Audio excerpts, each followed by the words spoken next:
ঝড় হয়ে যায়।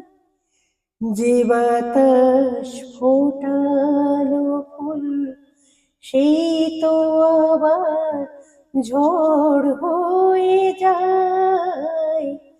জানি না যে আপন কাল সে কেন পর হয়ে যায়। যে বাতাস ফোটালো ফুল সে তো আবার ঝড় হয়ে যায়। জানি না